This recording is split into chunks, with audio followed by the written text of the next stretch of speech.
It happened in daylight. Oil dropped below zero, and the world looked on as a number that shouldn't exist appeared on a screen. Not cheap, not collapsed, negative. On April 20, 2020, the NYMEX WTI May contract fell from about $17 to settle at negative $37.63 per barrel. It marked the first negative settlement in that contract's history. The first question isn't, how could oil be worthless? It's darker. Who would pay someone to take oil, and what does that mean for the pricing system? Markets should discover value, not create impossibilities. Yet, for hours, impossible traded like a fact, and the tape kept printing. Start with what people often forget. This wasn't oil in general. It was a specific futures contract with physical delivery rules. The NYMEX WTI contract is physically settled. That means holders who don't exit could be forced to take delivery obligations based on the WTI delivery system. In normal times, that's just a detail. In April 2020, it turned into a trapdoor. Demand fell during COVID lockdowns, crude kept flowing, and storage filled quickly. As a contract nears expiration, anyone who can't handle physical delivery must exit, no matter what the price says about dignity. Then there's the location that quietly influenced everything that day: Cushing, Oklahoma, the delivery hub for WTI. If you can't store barrels or can't access storage, you don't own oil, you own a problem. Current explanations pointed straight to storage limitations and delivery mechanics. A futures contract represents 1,000 barrels deliverable into that system. When storage is tight, the contract can trade like a liability. So the investigation shifts from finance to physical conditions. If the world is flooded with crude, the most valuable commodity is no longer oil, it's empty tank space, pipeline capacity, and the ability to say, "Not my barrels." Here's where the chart starts to look like a crime scene. The price didn't go negative months ahead. The June contract stayed positive, while the May contract collapsed. This suggests a localized, time-specific breakdown around the expiring contract, rather than a universal oil is negative reality.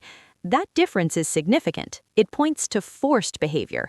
Traders who were long May needed to sell immediately, not later.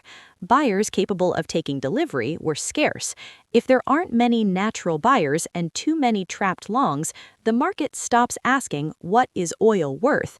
and starts asking, "How much will you pay to get rid of this obligation?" So who was trapped? The CFTC's interim report describes the May contract's drop, linking it to expiration dynamics, decreasing liquidity, and the urgency to exit positions in a market facing storage limits. That's the official spine of the story, but it leaves a haunting question. Why did the exit door narrow so violently in those final hours? Some research suggests negative pricing was driven by physical constraints, but worsened by the positions and actions of financial traders focused on the expiring contract.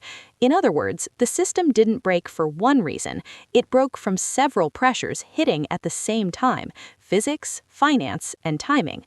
Controversy thrives here because everyone wants a single culprit: algorithms, ETFs, speculators, paper oil. But the unsettling possibility is that nobody needed to cause it. A physically settled contract near expiry, combined with limited storage and panicked selling, can lead to a price that seems irrational while still being rational, at least for the last holders who can't take delivery. The EIA noted that the moves were extreme, linking them to limited liquidity and storage issues. They also emphasized that the negative pricing largely affected a thin slice of the financial market rather than broader physical trades. This raises a deeper concern. If the benchmark price can detach from the physical world at a critical moment, how real is the signal the rest of the world relies on? Unanswered questions linger like fingerprints that don't match. Who had extra storage and became the buyer of last resort, and at what price once you considered basis and logistics? How much of the collapse was due to a liquidity crunch versus a chain reaction of forced selling? Why did risk models and market standards fail to protect participants from a situation that, in hindsight, seems mechanically possible? And if one benchmark can go negative because delivery is impossible, what does that mean for other markets built on the assumption that prices can't cross certain lines? The ending is quiet, not explosive. After the headlines, the machinery continued, but the spell was broken. Negative oil revealed a hidden rule of modern markets. Sometimes price isn't a statement of value, it's a fee to transfer an unwanted obligation. And if that's true, the number on the screen doesn't always reflect the world. Sometimes it shows a bottleneck, storage, delivery, and the harsh reality that, unlike stocks, crude oil is physical and must go somewhere. When that somewhere disappears, the market doesn't stop trading. It starts confessing.